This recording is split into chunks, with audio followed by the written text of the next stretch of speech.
glowstone. Wow. That's very cool.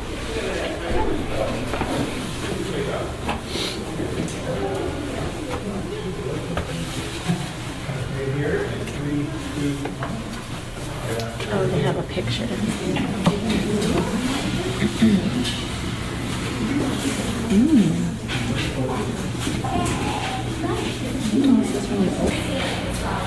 So in 1903, as part of their dairy farm, they decided to lease out as a limestone quarry, which you're looking at right here is limestone bedrock.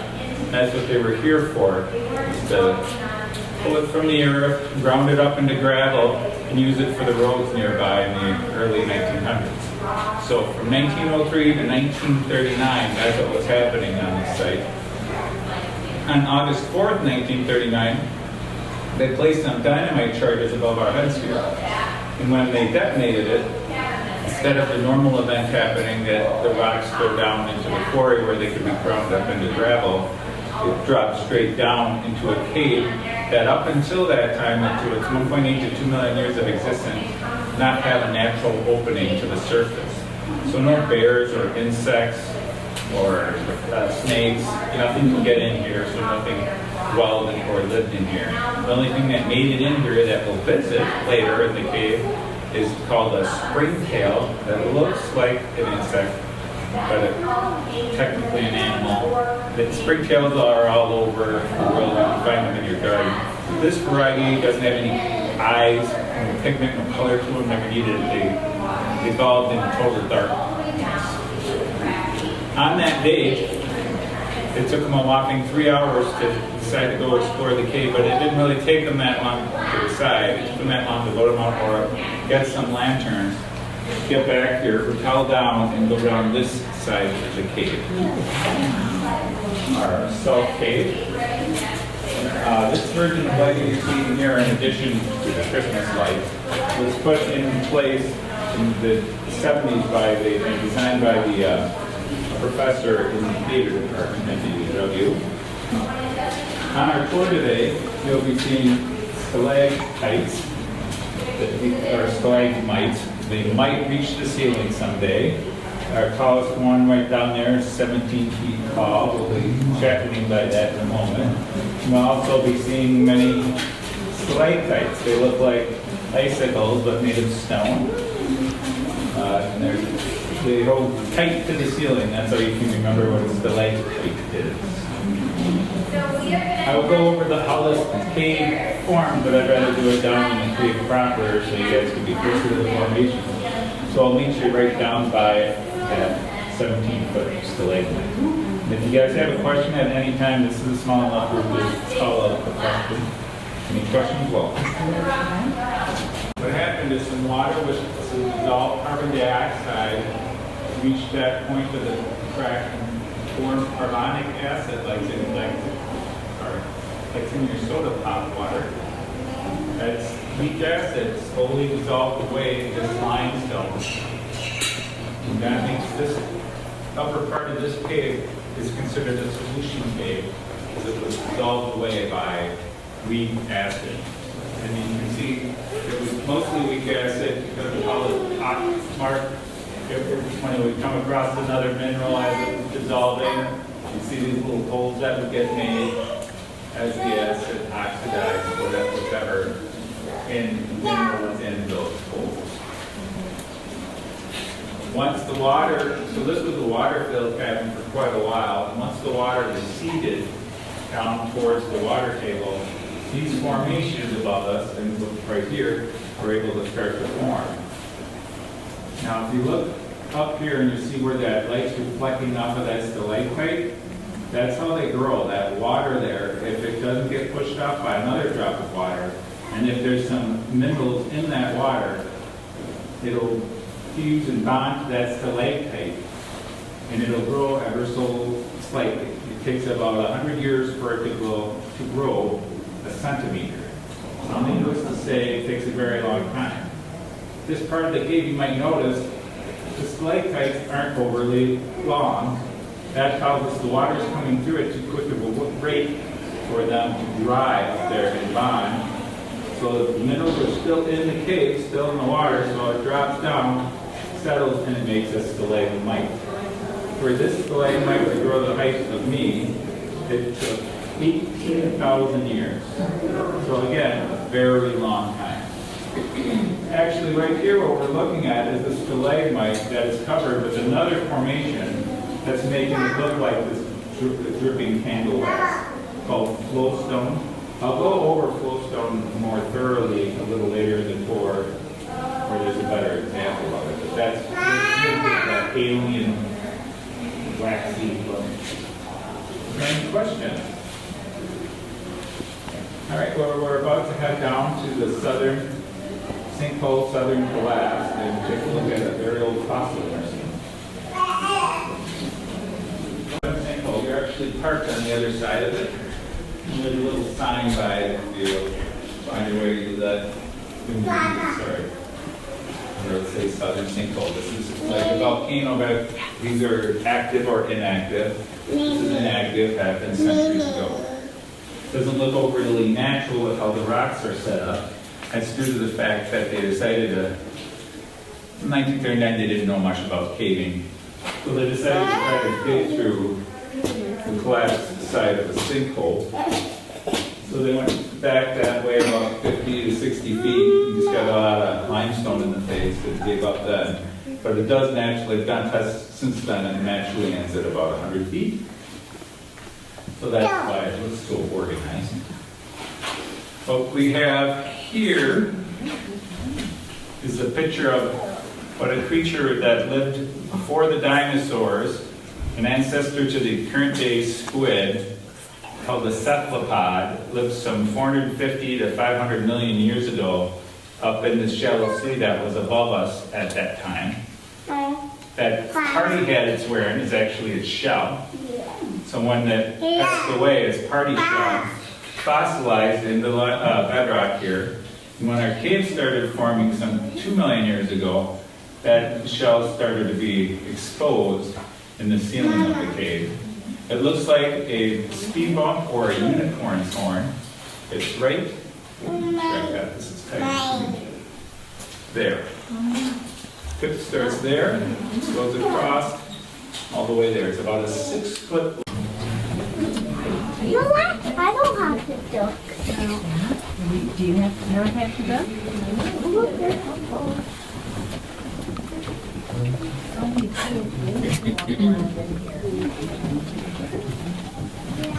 How you doing? I'm doing good. I don't have to duck. Oh, me too, a little bit. If you go wrong. Ah!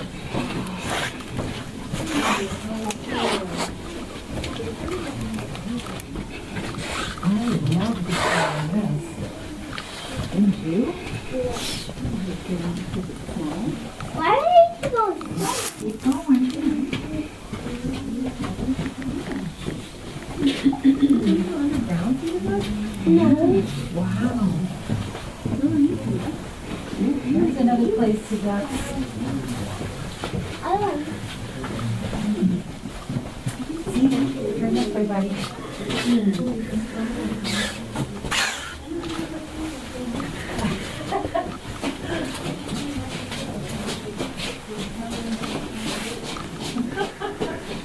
Not something you do? Why is duck? Ooh, look at this. This is tiny. No, we're going uphill. Now we're going uphill a little bit. Now down. Wow. We're at the deepest part of the cave now. Guys, look down there. Look at down there. Oh, that's another great place to explore. Boy, I would love to We're find going this way, guys. Ah! Yeah. So many cool places to check out, isn't there? Yeah.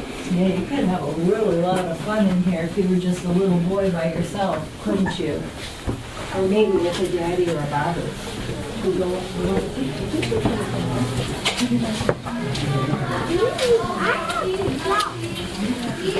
all flesh.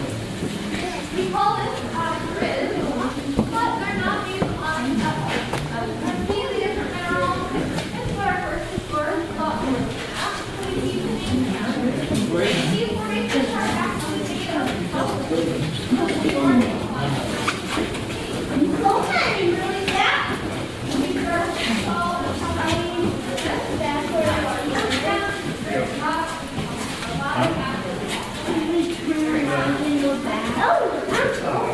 was a hill on the bottom part of that.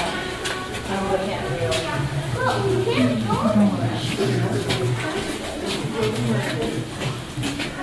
Where are we?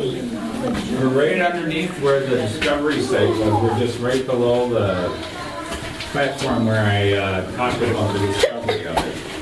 The reason we stopped here, for the first 10 years of the tour, they used wood platforms and wood walkways to do the tours. And you can imagine the wet wood wasn't very fun to walk on and it didn't last very long. So in the mid-50s, last thing they used the wood for was to help form and pour all this cement. The other reason we stopped here is what we were just in, we called the meanders. It actually continues right down there, but they didn't empty those out to explore because some of the rubble from the initial explosion is still down there. So they just let it be. But the meanders do continue down there. Now we're about to head into the largest room in our cave called the North Cave, right this way. Wait for us to be We're going now. Look at these things. Can we touch anything? That's a big hole. That's a big thing. You can ask That's it on. Put my look. Right there, that's... Guys! Look at that little hole! Yeah. Well, this is... I got to ask, did anybody rent the black knife?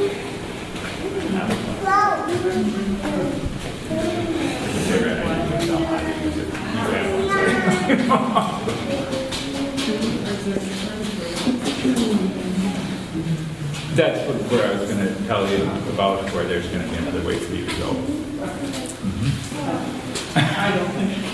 Okay, yeah, we have a way around it. That's called the narrow. All right, so we're at the northern cave, and what happened here is that fissure we've been following.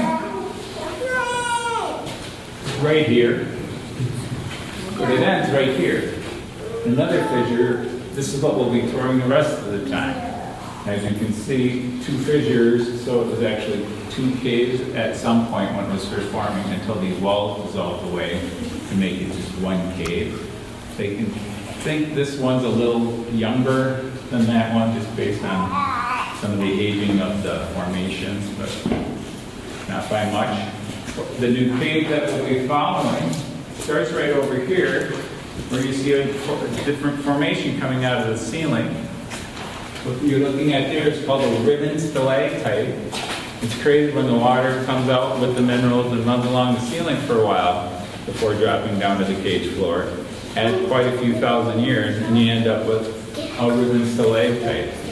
It's a very common formation, and we've actually had some that are a solid mineral, so they're kind of hard to see when they're just one thing. Ours has two minerals involved, and so what cavers call that is called cave bacon. Ours gets that bacony look, but not bacony flavor by the two minerals. We have the manganese, which is the darker purplish gray color you're seeing there. And the dissolved limestone is the calcite, where you're seeing everywhere else, are in there to make that cave bacon. Right below it, we're seeing the flowstone that I told you I was going to tell you about. Looks like cinnamon applesauce. That's what was all over those stalagmites over there.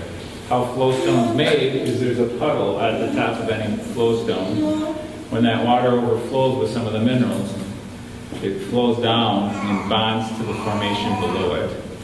So this one is a calcite manganese mixture flowstone. It grows just as slow as everything else around here, very, very slowly. So this was like this during the explosion. This wasn't part of the explosion. It had this looked way before 1939. You can see where the damage happened from the explosion, because that's not an actual roof for the cave, right? It's just not. They heard things that they thought were clay pots breaking, and it was actually roof behind them. You're going to see some broken stalagmites, and there's tons of stalactites and stuff that fell. So right here, we're seeing the flowstone, the iron rust there. And this is where you can see the little springtails I told you about. They look like specks of salt on the water. So if you see a white speck on top of the water, that is a springtail, and as it's down, when you're down here, it's eating bacteria off the surface of the water. They're small enough to make it through the fissure and survive. Right here, we have another formation that's called cave coral. That's also that's formed underwater. So the water line here was set to that for a good 1,000 years. So this is maybe base cave coral was formed. We have another cord coming through. So if we can come down the stairs and stay along the railing, so they can exit the chandeliers with the bagpipe formation at the end.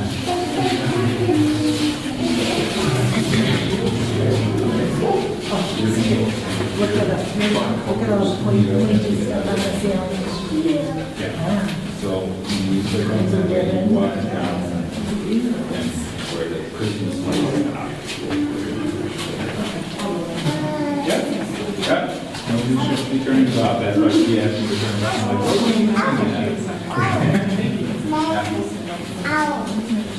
So you'll notice these stalactites are broken. This wasn't a Founder's Day, let's take a souvenir home type issue that happened out here. What happened, most likely, what our theory is that water caused it, some sort of flood event happened. Our biggest clue to this flood event is actually right over here. This whole part of the ceiling broke off. It was able to rotate and land here without breaking into a billion pieces. It broke into a few pieces. So something had to be supporting it during its rotation. The most likely suspect would be water.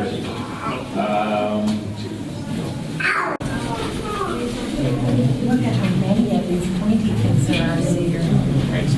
Remember what those are called, Bud? Do you remember what those are called? Straw, like What are these called? But there are two minerals made in it, like I think they're still there. tights.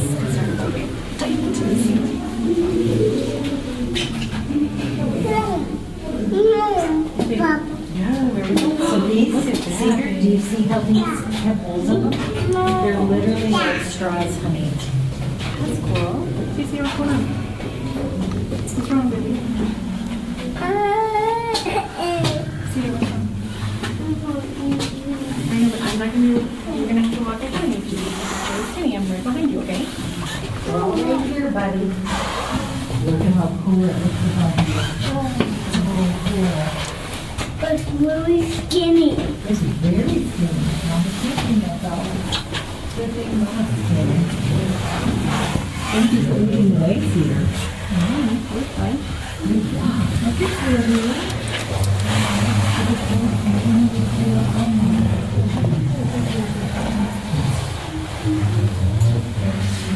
The dogs are maybe your chicken under like this.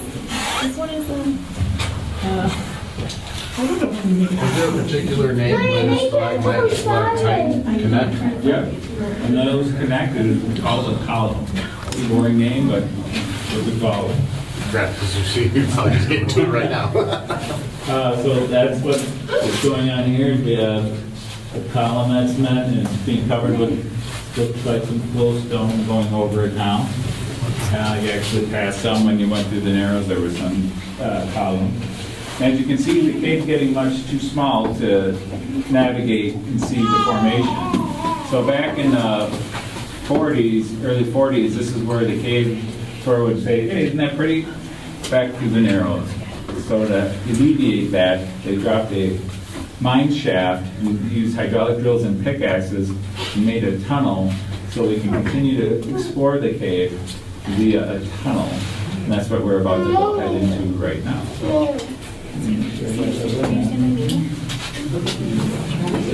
Right this way.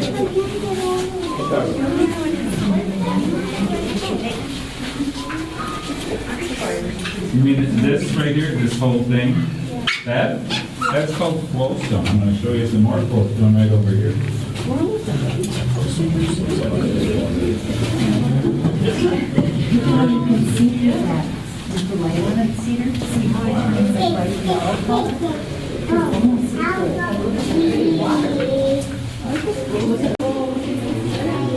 They call this the Centennial Room because they got here to help celebrate Wisconsin becoming a state for 100 years. And the main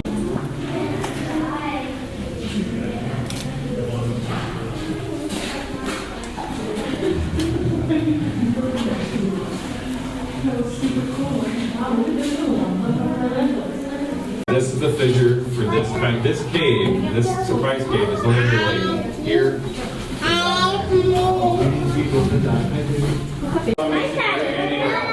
And Christmas lights during this. Well, they must touch. But there are also corners where you're able to see there, and have to try to find the cave. Wumpy? They start Oh, it dripped on me. It dripped on me too. The ceiling goes way above the lights. Too bad. play to cover up all the wire lines. That's cool. Come around all these rocks. They have stairs that go up and down there. Otherwise, you have to. Otherwise, you have to climb. Exactly. So whenever it is plentiful enough.